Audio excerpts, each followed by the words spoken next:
So, as you can tell, this room is very sparse. It's the best location I can record this. The reason I'm having to hold the microphone is because you would be suffering incredible reverb and echo if I hold the microphone a bit further away from me. So I'm going to be having to record like this. Nothing like recording on a shoestring budget.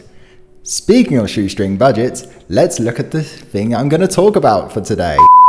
Now, if you're familiar with anything of an athletic career, usually you start off okay, you're a prospect, and you continue to get better until eventual point that you get a bit too old, you get a bit worn out, and then you get worse again. It's kind of a standard procedure.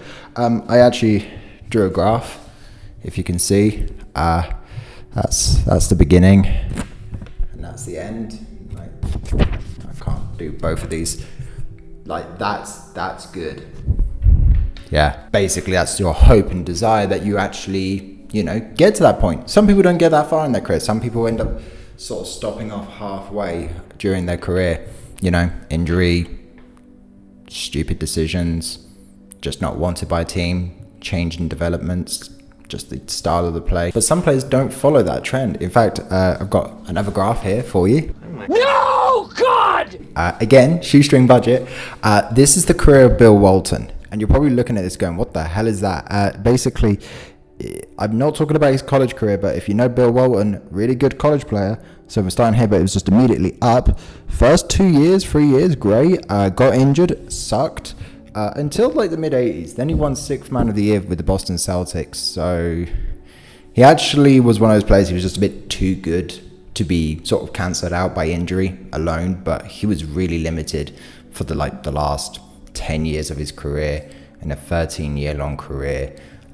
But if you ever do want to know how good he was, really watch those first 2 years in his college days. That man had prospect. Speaking of prospects, you might have heard of the next guy. His name is Michael Jordan. In this one, it's a bit strange because you have to account for the retirements, all three of them. He was really, really good. Decided to play baseball for a while, not because he had lost his passion, or maybe he was just a bit busy gambling. I'm not going to talk about that. So he had the second retirement after three-peating. If you will remember that, if you ever watched The Last Dance, that's where it ends. Doesn't talk about the time he bullied the fuck out of Kwame Brown at the Washington Wizards. Still actually a good player at the Washington Wizards, despite being 38, 39 years old. Still able to really play, although didn't make the playoffs. Wonder why. And then we have this guy. You might have heard of him, LeBron.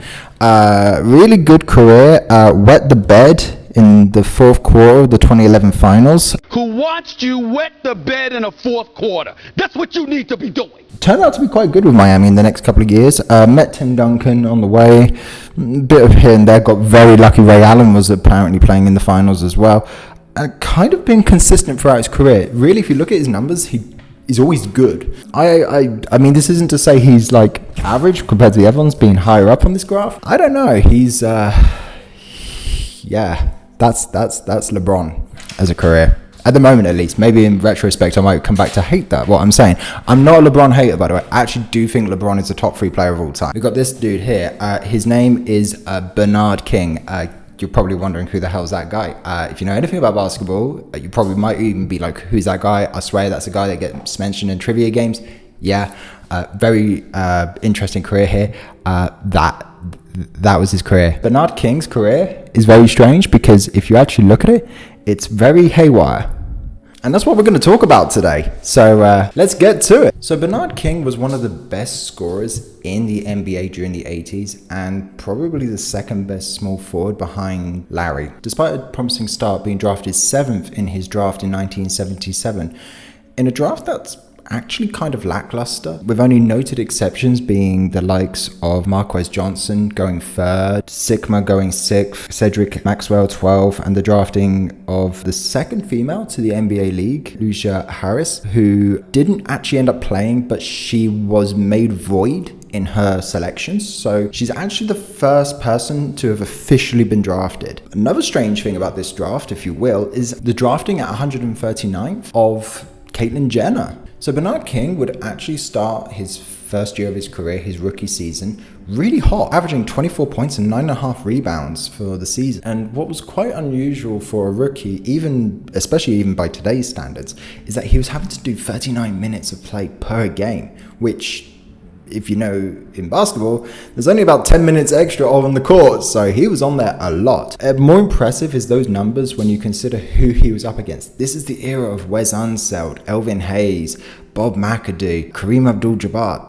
The big guys on the court were big and they were very good, so this was very much a forward center dominated era, and he, playing a forward at a young age, was able to hold his own against them. And Bernard King stood at 6'7" compared to the likes of those other guys who were at least 6'9" and above. Even though those numbers initially sound really good, there were things already obviously a problem in Bernard King's game. The main problem that you were going to notice is he was a high volume shooter, and his debut was a woeful 4 of 15 in a 17-point loss to Detroit. The Nets would finish with the worst record for that season, though it was widely speculated that this would be the case. So achieving where you were expected to might have been actually lend itself in his favor, at least in the initial start of his career. The high volume shooting can also contribute to the fact that they did finish second in the pace category and also the worst offensive rating in the league.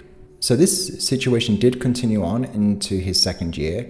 With the return of Williamson to the team, he was really the second man in the team for most possessions, but it didn't really change much for the Nets prospects. They did still finish with the worst offensive rating, the second best pace rating, and in general, unlike the previous season where Bernard King was wildly inconsistent from the line, he was now just flat out bad. Williamson, they'll try and let him isolate one-on-one rather than go to King, who has had his problems this afternoon. That's one favorable thing that they have going for him. Of course, Phoenix has a trio. But when you got two great scorers like King and Williamson, if one's having a bad game, quickly go to the other guy.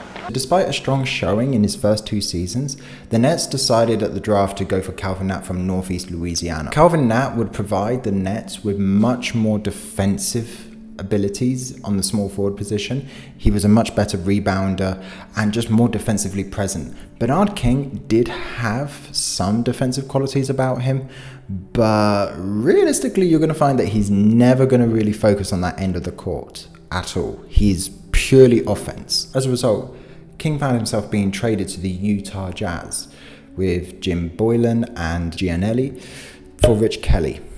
And if you're wondering, no, these aren't well-known names in basketball.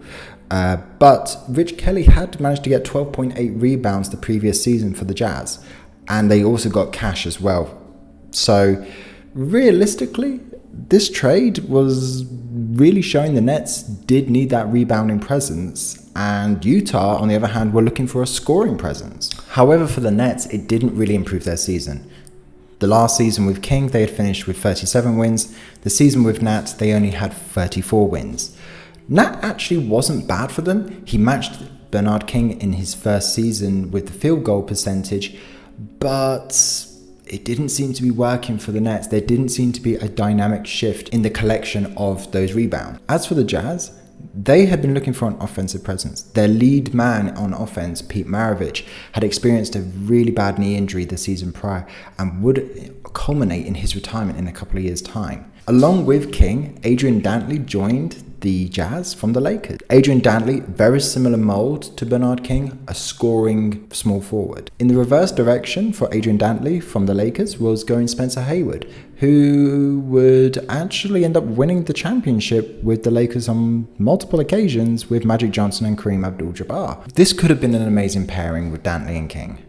Sure, they're very similar players, but you had more options on offense, something that Utah was lacking. And in the 79-80 season, while Dantley did come up leaps and bounds in his numbers, King could only manage 19 games for the 82-game season. In the 19 games that King was involved in, only 5 of those were wins, managing to only get 3 blocks in that time.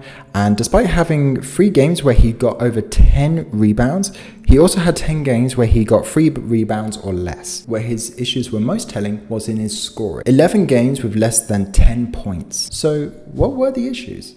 Drugs, drugs, drugs. Which are good, which are bad. Drugs, drugs, drugs. Now, I do warn viewers here to be mindful of the fact of what I'm about to discuss is not easy to read nor listen to. In January 1980, the Utah Jazz had pretty much all but given up playing him.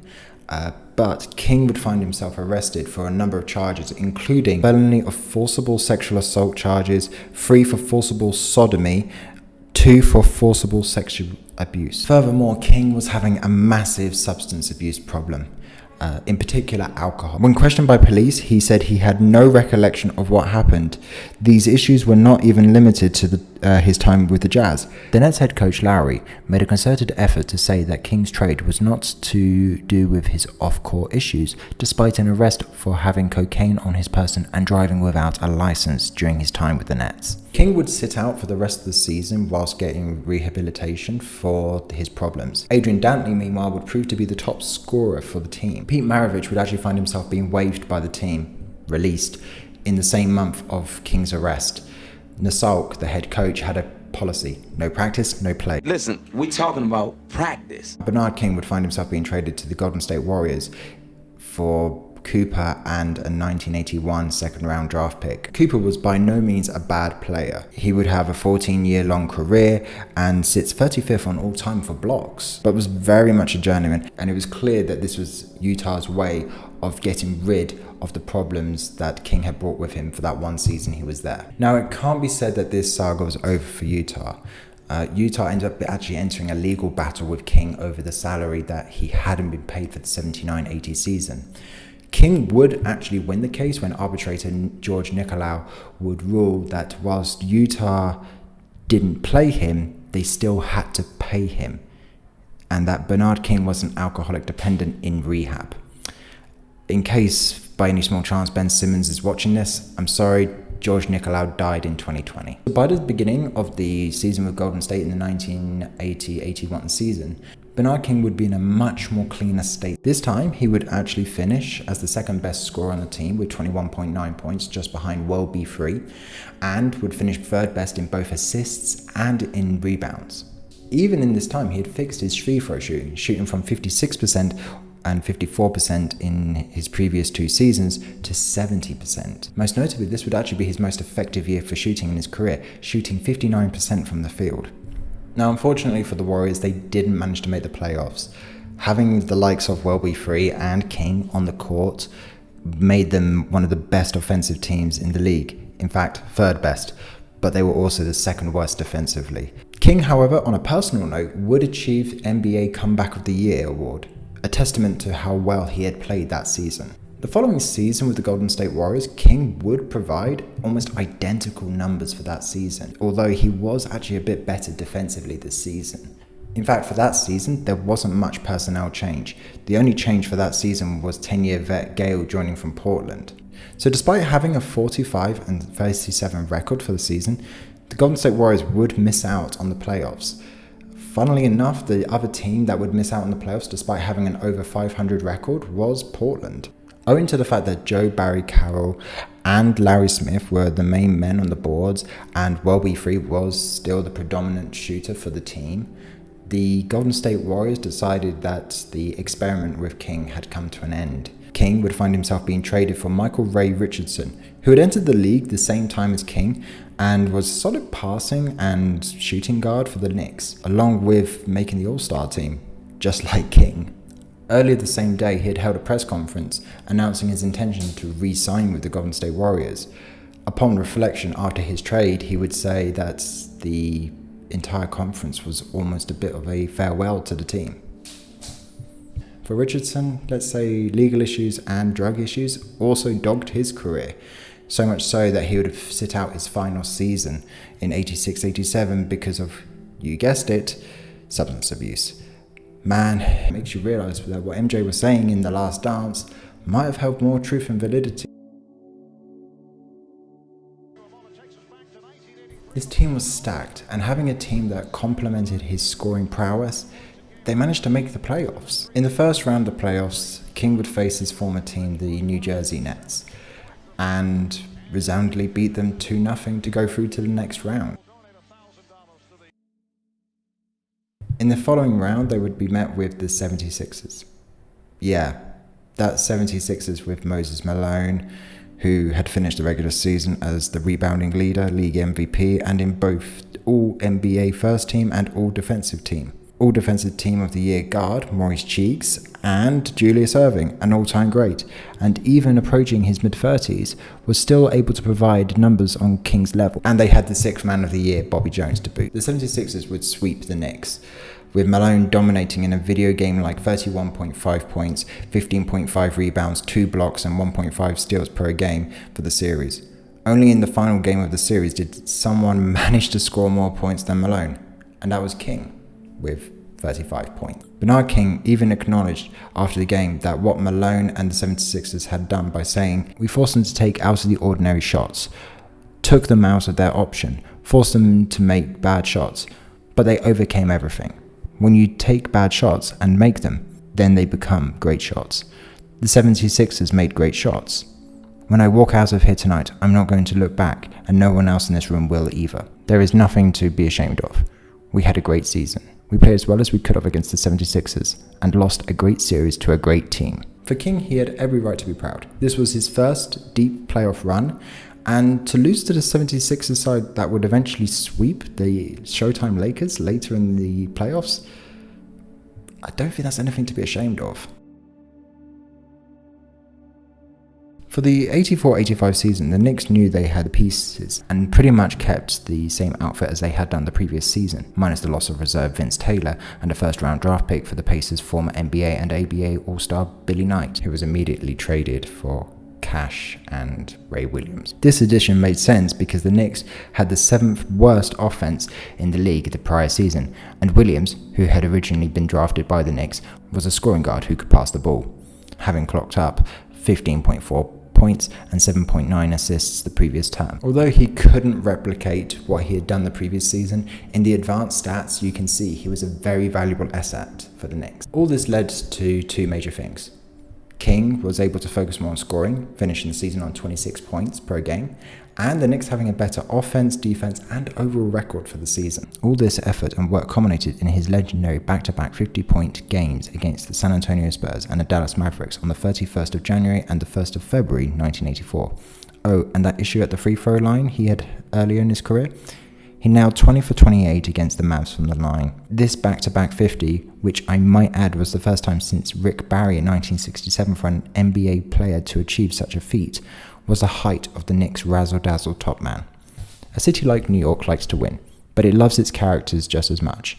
The Knicks would continue their fine run of form into the playoffs, with an initial meeting with the 4th seed Pistons. The Pistons were no joke, even in the mid-80s. They had Tripucka, who in his 3 seasons in the league had shown himself to be an equally capable small forward to King, a double-double center in the form of Bill Laimbeer, and another double-double machine in the form of Isaiah Thomas. Funnily enough, Thomas and Tripucka had both been drafted in the 81 draft, going 2nd and 12th respectively, and Laimbeer joining them from Cleveland that summer. And while they were not the bad boys yet, they were certainly contenders. However, this would all be for naught. The Knicks would win the series 4-1, King being the top scorer in every single game, and averaging 41.6 points for the series. That is video game-esque like and Wilt Chamberlain level. But what makes this even more impressive is a little fact that seems to be lost to the annals of history.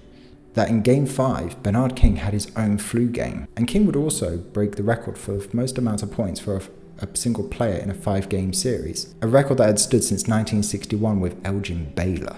When asked for a quote on this and being informed of the record he'd broken, he simply said, "Who cares? We won." The Eastern semi-finals would pit the Knicks against the Celtics, a very fierce rivalry, although not what it once was back in the late 60s and early 70s. The Celtics, who like the Knicks the previous season had crashed out in the semi-finals, were hungry for success, having finished first in the East. Unlike last year though, Bird was healthy. This was a battle of the small forwards.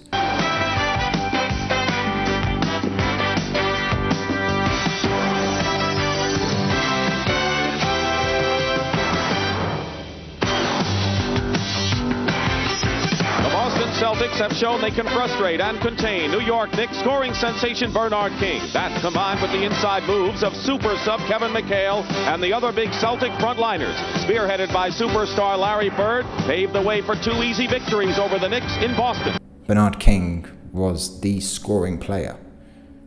However, Bird could do that and everything else. The series would start with Boston taking a 2-0 lead in the first 2 games in Boston, off some really impressive accurate shooting from Boston.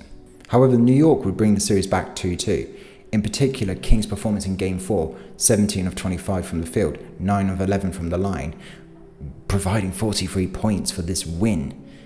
It showed that the Knicks were not out, and they could contend with a very, very good team. King would actually also be the top scorer in Game 5 in Boston, despite a losing effort. Game 6 would return to New York, and the Knicks would get the win this time. Again, another leading performance by Bernard King. All set for a Game 7. 3-3 apiece. All the Knicks had to do was the one small task that neither team had managed to do in the series: win away from home. Celtics mild-mannered. At forward, Bernard King averaging 30 points. Larry Bird scoring at a 29-point clip. Underway here in Game 7. Gerald Henderson guarded by Rory Sparrow. They're the point guards.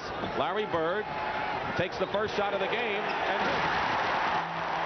Larry Bird has 15 points, and he may be overshadowed by the spectacular bursts of Bernard King so far in the series, but he scored 37 in the second game and 35 in Friday night's Game 6. Bernard King, always the man in the spotlight for the New York Knicks, has scored only 4 points, shooting 1 of 7 from the field. Why is that, Tom? The Celtics have limited his easy shots, the fast break opportunities, by having Larry Bird play underneath the basket a lot. In addition to that, they're double teaming him much quicker than they did in the prior 2 games. Bernard King has 9. Bird with 30 leads Boston. And they're way ahead. Bird for 3. I'll tell you, one of the guys who probably is the most frustrated of anybody is Bernard King. And he's holding his cool pretty well. He's really digging down, fighting it on defense as best he can to make something happen. The crowd is chanting MVP for guess who at the free throw line. Well, he gets my vote, to tell you the truth, because he does so many things on a basketball court. He's the Celtics' leading rebounder. He's their best assist man, I think. He picks apart defenses all by himself. A big story in Boston's 19-point lead is the matchup between Bernard King and Larry Bird, the 2 vying for MVP honors. Look at that. King has managed only 11 shots. Despite a late effort by New York, the game was Boston's. And whilst you might be expecting me to point to a specific cause, King failing, the bench not providing when the starters were not on the court, in reality it was a collective failure. Boston came out with a very hot hand. Here's the double team that developed so quickly. Bernard has to step way out. Look at Danny Ainge, steps right to him as quick as... The rebound numbers alone show you how active Boston was during the game and was playing with a full court press for at least the first 3 quarters. And it's going to be against Bernard King in second, and Louis Orr comes off the bench. Number 55, a 6'9" string bean who replaces Bernard King, who goes out with 2 fouls. Casey Jones obviously going to Bird in that low post a lot more than he had in previous ball games to try and get Bernard King in just a foul situation like we've seen. New York, meanwhile, was trying to play a half-court game, slow and methodical, and had won them their 3 games. In anything, this series was dictated in Game 7 not because of an individual failure, but a tactical mishap. A complete misread of what Boston would come out and do, knowing that their previous losses had all come because they had fallen into the New York game of playing only half court. However, that isn't to say there weren't individual mishaps along the way. King, for his part, actually started off really poorly with his shooting. Maxwell was on him tightly from the get-go, and Maxwell, if you know anything of your Boston Celtics during the 80s, was their key defensive guy when it came to one-on-one man marking. Once again, however, there was no shame in this loss. Dick Stockton, in the dying moments of the game, commented, "New York has a lot to be proud of. They carried the team in the league, record-wise, to a 7th game." Post-game, Maxwell and McHale acknowledged that there was a tactic to focus on slowing down and stopping King. King himself would acknowledge that he felt the same way about the Celtics. As for Boston, they would go on to the finals and be crowned the 1984 champions. A bit like the Sixers the years previous, the Knicks had lost to the eventual winners of the series. That's one of the classics. Final seconds. Cooper goes for three. It's over.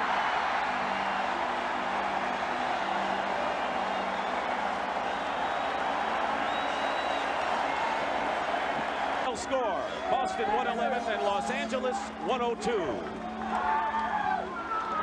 15 world titles. Another banner will be hung from the rafters at Boston Garden.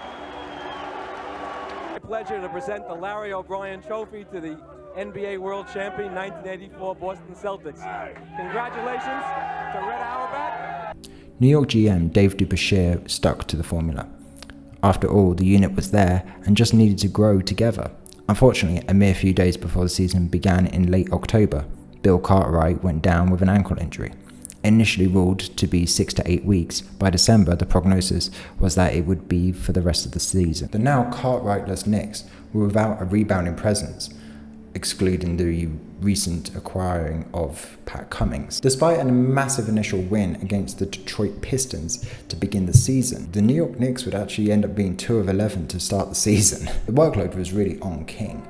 From having been considered a championship contender to now a team that just needed to make the playoffs. This led to King having his best scoring season, an incredible 32.9 points per game. However, the trajectory for the next season was one we have seen too often.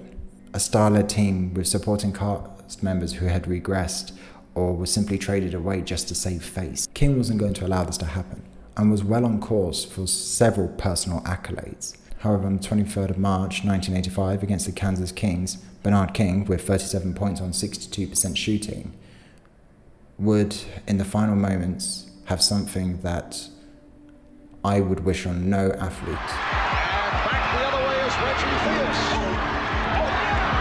Look out. King hurt himself as he gave the foul. King had torn his ACL, torn his knee cartilage and broken a bone in his leg. Each one of these is a career ender. In fact, compound together, you'd be looking at years of rehab just to be able to regain function in the leg. But this is Bernard King. Whilst a clearly troubled person, he is a driven individual. You can't be this good at a time with such a plethora of talent in the NBA. King sat out the entirety of the 85-86 season. Nevertheless, made it known in December 1985 at a press conference he intended to remain with the Knicks and to play for many years to come. Going in complete contrast to the superstar in New York, Bernard began working in complete seclusion, away from the cameras and the spotlight, on his injuries. In actuality, it did take him almost 2 years to come back from this injury. On the 10th of April 1987, King was back in the rotation for the Knicks. He would play 23 minutes, scoring 6 points. He would play for the Knicks for the 5 remaining games of the season. Unfortunately, the Knicks felt he had lost a lot of the explosiveness he had had prior to the injury. This goes without saying. Also, the Knicks had drafted another scoring big man in the 1985 draft, Patrick Ewing. For the Knicks, this was a hard reset. A team which had been patient with Bernard on 2 separate fronts could no longer see a purpose to continue with the project. A kid from Brooklyn, who became a hometown hero and even bequeathed with a crown, Bernard King was now without a team. On October 16, 1987, the Washington Bullets signed him. The Knicks had the chance to re-sign him, but there was rumblings from within the front office and even from some of his former teammates that his recovery was too independent. Upon joining the Bullets, we saw an initial winding down of Bernard King. Upon joining the Bullets, there was a clear dynamic shift. Probably the most telling is actually his height. Whereas a 6'7" player in most teams would be in the upper echelons of the taller players on a team, for the Bullets, he was the 6th shortest in a team that included Muggsy Bogues, who was all of 5'3". Up until early January, the Kevin Lowry-led Bullets would go 8-19. Fortunately, with the replacement of Lowry by Wes Unseld, a former championship-winning big man with the Bullets back in the late 70s, would change the Bullets' fortune, and for the season enough to clinch 7th. Now, aside from that one season in Utah, this season showed the regression of King. He had fallen below 20 points per game for the season. His rebounding numbers were also now at an all-time low. Unfortunately for King, he had joined a team with the scoring and rebounding machine of Moses Malone, and I'm sure playing alongside Manute Bol did not help his stats either. However, there was a clear shift in the wind. Bernard King had gone from being the perennial all-star for New York Knicks to a supporting role for the Moses Malone show. In the second year of his contract with the Bullets, he would find that he would be able to get more opportunities, not least because of the departure of Moses Malone. And whilst it was Jeff Malone who would lead the team in the scoring production, King was finally able to crack above 80% from the free throw line. This is a common trend for aging greats as a whole in the NBA. Opportunities still fall your way, albeit not as many as before. So as a result, the opportunities that you get, you're much more precise on. You're much more accurate, more focused. You're aware of the surroundings. If this version of Bernard King can be described as anything at this point, this is a smarter King. Much smarter than the one that was at New York. Less flash, more productive. And therefore useful. And therefore playing. Whilst the Bullets had managed to make the playoffs the year before, the dogged reminder that rebounding wins you games came back to haunt Bernard King once again. Without Moses Bol, the team had to rely more on a collective effort, with 5 players posting between 4.7 and 7.2 rebounds per game for the season. You don't need 2 guesses to guess which end of the spectrum Bernard King was on. The 89-90 season would continue this run for the Bullets. King would be a reliable scorer, shooting in the mid-40s, which was lower than his mid-50s pre-injury run. He seemed to carry himself in a more facilitating manner, touching on 5 rebounds and 5 assists per game for the season, against his 22.4 points per game. He was also maintaining an 80% free throw rate for the season too. With all this being said, you may be thinking, wait, at the beginning you said he was regressing. Well, yeah, he had. His win share, a stat used to effectively measure how much of a share in the win this player gives to a team, had regressed back to his substance abuse days. His player efficiency rating had also dropped below his pre-injury days as well. Bernard King had gone from a sensation to a piece that could help a playoff contending team get over the hump. The fact that he made it this far alone is a testament to his work ethic. However, changes were afoot. King's services would be retained in the 1991 season, and he would begin the season with an 18 points on a woeful 37% shooting in a blowout to the Heat. The second game of the season would be against the recently twice dumped out playoffs Chicago Bulls. You know, the team with the man who never took anything personally and was just there to have a good time. It became personal with me. You think he's a great defensive player? Okay, fine. I'm gonna show you that he's not. But me being compared to him, I took offense to that. But with that said, okay, fine, you can have that. I'm gonna get this. But from that point on, he's been on my list. You know, I'm supposed to kill this guy. You know, I'm supposed to dominate this guy. And from that point on, I did. So for him to say that is offensive to the way that I approach the game. I'm not saying he wasn't deserving of it. All I'm saying is that that fueled the fire in me and said, okay, you think he's the MVP? Okay, fine, no problem. Now look at Mossy. Really? Oh, so that's how you're gonna play it. You gonna do this? Okay, fine. That's all I needed. That's all I needed for him to do that, and it became personal with me. King would frustrate Scottie Pippen the entire game. The Bullets would get a 103-102 win, and while Jordan would finish on 50% shooting with 28 points, 10 rebounds and 1 assist, King would rack up 44 points, shooting 14 of 30 and 16 of 21 of his free throws. Oh, and notched up 8 rebounds and 6 assists. By December, King was second in the league in scoring and had forced GM John Nash to renegotiate his contract. The Bullets would finish with a losing record and missing the playoffs. However, on a personal note, Bernard King, who had previously been in the early 20s, finished with the following stats: 28.4 points per game, 5 rebounds, and 4.6 assists. He reached his first All-Star game in 6 years. He got into the All-NBA third team, which again he hadn't managed to be part of in the 6 years since his injury. He would finish behind Michael Jordan and Karl Malone on the points per game chart, ahead of Charles Barkley, Patrick Ewing, Dominique Wilkins, Chris Mullin, David Robinson, Reggie Miller, Clyde Drexler, and James Worthy. Sadly, this came at a price. He had the highest usage percentage in the league, and at his age, and with his prior injuries dogging him, he once again had to sit out another season. An attempted comeback for the Nets in the 92-93 season saw him having limited playing time and eventually retiring at the end of the season. And there you have it.